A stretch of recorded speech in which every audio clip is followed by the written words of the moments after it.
chapter 3 together because Israel is taking the next step. Anybody know what step Israel's getting ready to take in Joshua 3? They're going to cross the Jordan, go into the promised land. Okay? It's a big deal. So we can watch them take the next step. And I think we have some principles here that we can draw on how to take the next step. Because I'm thinking specifically about a next step with Macedonia. But if we had time, I could go to each one of you. And each one of you on one level or another has a next step decision to make. Right? And most of them may be, you might say, and they're not very significant. It's just, I need to make a decision in a family situation. I need to make a financial decision. I need to make a strategic work decision. I have a child that's in a decision-making process. And because that's what you do all day is you take the next step.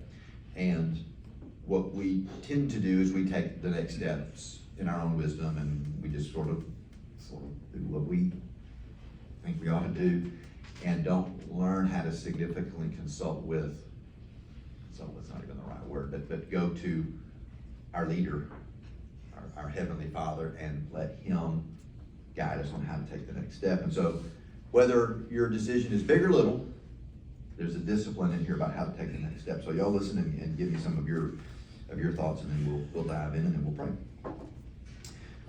Verses 1 through 3 of Joshua 3. Then Joshua rose early in the morning, and he and all the sons of Israel set out from Shittim and came to the Jordan, and they lodged there before they crossed. And at the end of 3 days, the officers went through the midst of the camp, and they commanded the people, saying, when you see the ark of the covenant, the Lord your God, with Levitical priests carrying it, then you shall set out from your place and go after it. All right? So, any thoughts about that? Wait for the ark. Yes, there you go. If you want to Don't get ahead of God. Wait. That's right. The big idea is when He moves, then you move. When He moves, then you move. And a great percentage of the mistakes I've made have been made because I moved and then said to the Lord, you want to go? And that's so when He moves, you move. So what does that mean to you when He moves? How do you go about applying that to your life? That's a great question. It's a great, Jack said amen, it's a great question. For me, during my quiet time, there are two segments where I stop and I listen, and I ask God to speak to them. And I ask for specific activities of the day. Any of you men have trouble listening? Any of you men ever been told there's a listening problem? My wife says I have. Yes, Nikki says, Jack, amen. Selective hearing? Selective hearing. I was in Luke 8 for my quiet time in my D life, and Jesus says in Luke 8, be careful how you listen. Be careful how you listen. And that's always in your quiet time, you look for that moment where something just bang. Be careful how you listen. Because the one who has, more will be given to him. But the one who doesn't have, even what he thinks he does have, will be taken from him. And so there's a listening and a having. And man, I've been camping out in that. Be careful how you listen. I'm not a good listener. And so what are some of the challenges when we think about the need to listen to the Lord? Sometimes we have to have something to remind us to listen. That's right. We got to have those little jokes, right? You gotta know what his voice sounds like. Okay, got to be able. Should my sheep know my voice? Because why? Why do you need to know what his voice sounds like? There's 100 other Because there's a lot of other voices. There's a lot of other things vying for your attention. That's right. And we've gotten good at listening to other voices, and so we'll pay attention to that thing we have listened to before, and we're not as familiar with Jesus' voice, and so it tends to get drowned out. We don't hear, we don't see. That's right. That's right. Yeah. Until those opportunities are passed. Well, there you go. I'm sometimes good listening post hoc, after the opportunity's gone by. Oh, I shouldn't. Well, that was right. Yeah. Don, you look, you got something? I have to be quiet Yeah. and then I have to be patient because I'm validated by activity. And so then being quiet sometimes, and I try to sense unproductiveness, and so then I have to calm down, and then I have to continue to associate myself with his words in the Bible. And if I read it, like is already referenced, with conscientiousness, God's gonna speak to me. But if I just read it to check a box, it's just all I've done. Yeah. I think as men, especially, we rather, I think as men, we're task oriented, so we feel better when we at least have this sense that something's happening. We're getting something done, and we feel less good if we feel passive or still or nothing's happening. And so I have a little trouble sitting still and being quiet. It's hard to listen when you're talking.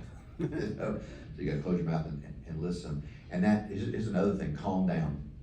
For about 6 months, I guess it's been 2 years ago, for about a 6-month period, that was the Lord's word to me. Calm down. And jot that down. I want y'all to take that away and think about it, because that's another thing as men. I get wound up, right? Something hits me wrong, or I see something that's unredeemed or broken, and my first instinct is to start to spool up. And for about 6 months, the Lord said, the first thing we're gonna do here is you're gonna calm down. Bring it down, fella. You know, I'm the one who does and moves and redeems, and I don't need you exploding into stuff all the time. Just calm down. So, all good words. And so, 3 things real quickly out of this text. Any final thoughts about that? All right. So the thing I want you to catch is God is the God of the next step. God is the God of the next step. And so some other things we'll do is God doesn't care. I've got this little financial decision, and God doesn't care about my little financial decision. Is that true? He does care. He proved he cares by sending Jesus to die for you and all of these little decisions. So God actually does care very much about about all of your next steps.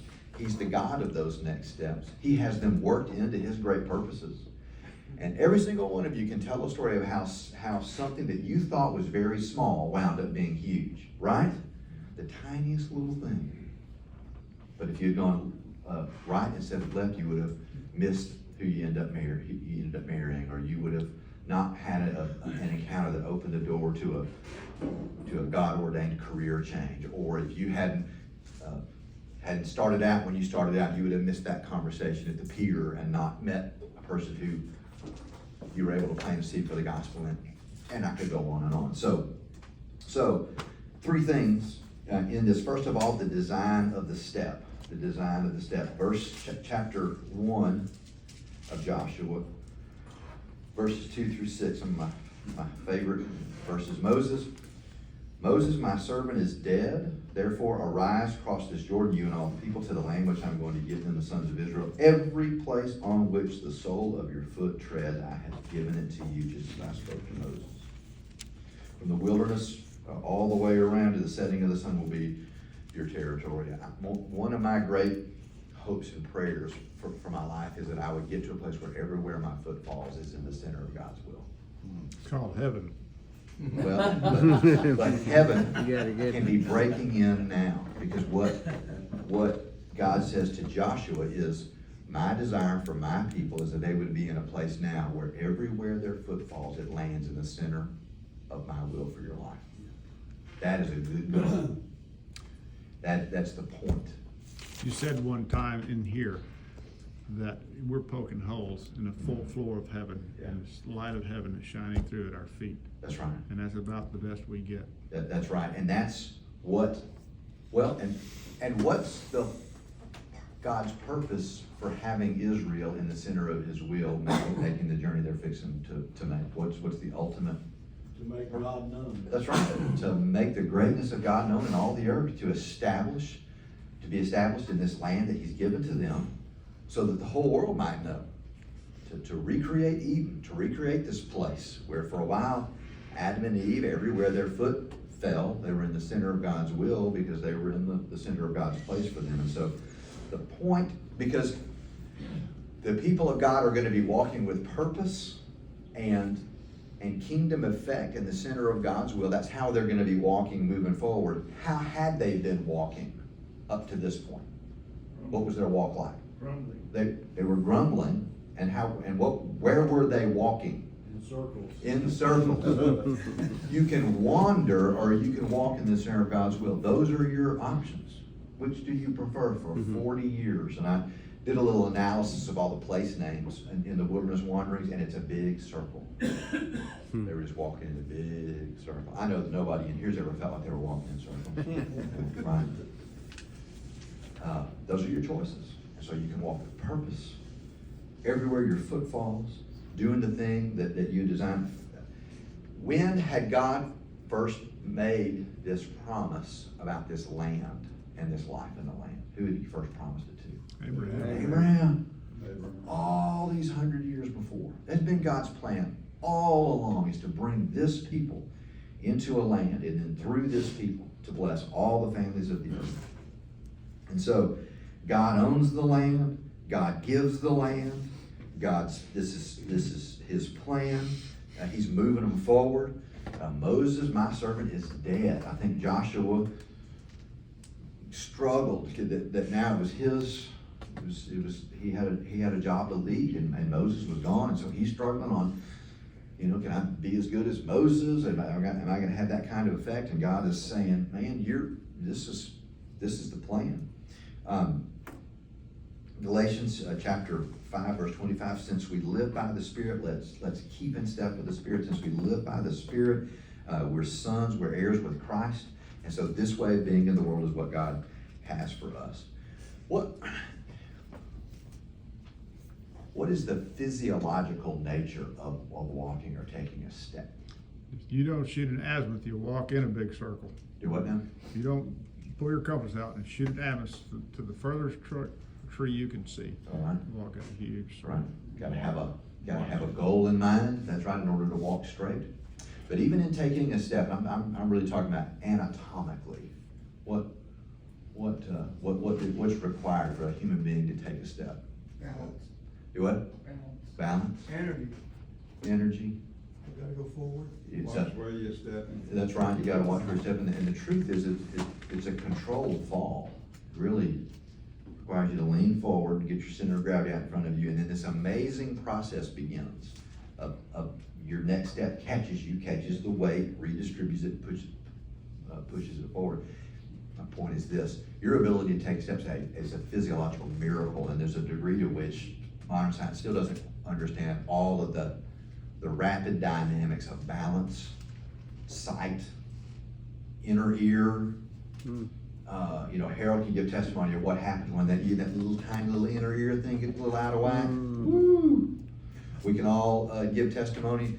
Ever get up in the middle of the night and hit that pinky toe on something, right? Little pinky toe, right? Shouldn't matter at all. Man, my journey's over after the pinky toe is hit, and so we're very carefully designed for stepping. And God has very carefully designed it and administrated us so spiritually we can take the step as well. And we need to, but the place to begin is acknowledging that God is the designer of that step. And when we walk according to his design, we can step with confidence. So the design of the step, and secondly, the dangers of straying. So wandering off the wrong way, that's not a good option. Verse 2 says, at the end of 3 days, the officers went through the midst of the camp, and they commanded the people, saying, when you see the Ark of the Covenant, the Lord your God, and the Levitical priest carrying it, you shall move after it. Verse 4, however, there shall be between you a distance of about 2,000 cubits by measure. Don't come near it, that you may know the way which you shall go, for you have not passed this way before. Then verse 5, Joshua said to the people, consecrate yourselves, for tomorrow the Lord will do wonders among you. He tells the people with several things in here. Stay back. Why are they told to let a distance of 2,000, 2,000 cubits be observed between them and the ark. What's the point of some of this? Where the ark is the holy ground. That's right. So there's this strong reminder of holiness. Take 3 days, consecrate yourselves, get yourselves right. Take 3 days to do it. And so some commands to stay back is what's going on here. First of all, stay back so that you can keep the ark in front of you. Why is it good for them to keep the ark in front of them? So you can see it. So they can see it, right? What good is it if the ark's behind them? Then what's the problem? You're looking back. You're looking backwards, and you're not going to go the way the Lord wants you to go. Chapter 1, verse 7 and 8. Don't let this law of the Lord depart from your mouth, but meditate on it day and night. Don't depart from it. Which direction? Don't go to the right or the left. We're going to go straight on what the Lord has told us to do. So we stay back in order to keep the Lord in front of us. We stay back in order to acknowledge His holiness. He's God, we're not. He's different from us, and He's greater than us, and His ways are higher than our ways, and we're to approach Him with reverence and care, not buddy, and I'm going to kind of do what I want, and God, you can come along. I guess it's about 100 years from this point, maybe 2. The ark's gotten stolen by the Philistines, and then it's been sort of on the borders of Israel, and then King David decides he wants to move the Ark of the Covenant all the way back to God's city, Jerusalem, and they loaded up to start moving it back to Jerusalem, and something goes wrong. Do you remember what goes wrong? Steering it in the wrong way. Okay, they're carrying it on an ox cart. You know, it's on that's supposed to carry them on the shoulder. That's right. And the ox stumbles, As it touches it. and the ark's getting ready to slide out the back of the truck. and Uzzah reaches out his hand to steady the ark, keep it from falling on the ground. And God says, "Thank you, Uzzah, for helping me out." Bang. Bang. And David got mad. He did. And when we hear that story, we think, that's a little harsh. It's kind of mean of God to do that. But what's the point of that story? He wasn't 2,000 meters from the ark, first of all. That's right. I have told you very specifically what it is I want from you for your good, so you can have life. If you don't do what I've asked you to do, then you make the choice. You decide on what? On death. And so I've told you how my ark carried. I've told you how far away to stay away from it. And if it falls in the dirt, I don't mind if dirt touches it. Dirt never disobeys me. You pour water on dirt, it turns to mud every time. I don't have a problem with dirt. I have a problem with you. I have a problem with your rebellious, fist-shaking, punching, hitting, grabbing, taking things don't belong to you hand. You don't want your hand touching it because it's holy. And that holiness is to be acknowledged, and then you're to be holy as I am holy, and you're to move the way I said for you to move. You stay back to keep in front of you, you stay back to acknowledge His holiness. You stay back to give God time to clear the way for God to do what only He can do. Because what are the people going to need to be able to get into the promised land at this point? Y'all remember there's a challenge to get into the promised land. It's not the crossing the Jordan. That's right. What's the deal with the Jordan at this moment? It's too deep. It's swollen to flood stage, and I've been at the Jordan at flood stage, and it's I wouldn't just wander on out there in the middle of it without a plan. Okay? And so what does God do? Parts the sea. Parts the water. Has the priest step out into the water, and the waters part in the same way that they parted in the Red Sea. And so you stay back so that God can do what only He can do. Right? Yes, sir. Another thing, when you're that far away from the object you're following, with 2 million people, you can see a whole lot better if you've got a lot of That's space. right. That's right. That's right. God's making sure we've got the right perspective on things, so we don't crowd up front, running over each other, and start running ahead of Him. And then we stay back to celebrate. tells them after they get into the land, go back and get 12 of those stones out of the bottom of the Jordan. Go back and get those things and take a minute before you keep going into the promised land. Build a memorial, these 12 stones. And what will those 12 stones always remind the people? Of the 12 tribes of Israel and what I did on this day. And so sometimes you got your of staying in the previous generation. How had they come to confront the danger of staying? They wouldn't go back to Egypt when they didn't like their circumstances. That's right. The spies go in. We can do it. Or 2 of the spies. We can do it. Let's go. We have the promises of God. We have His mandate. We're ready to go. He's already proven. We've seen all these miracles. Let's go. Let's just stay here. In fact, let's go back. And so there's a danger in moving when God doesn't move, and there's a danger in not moving when God does move.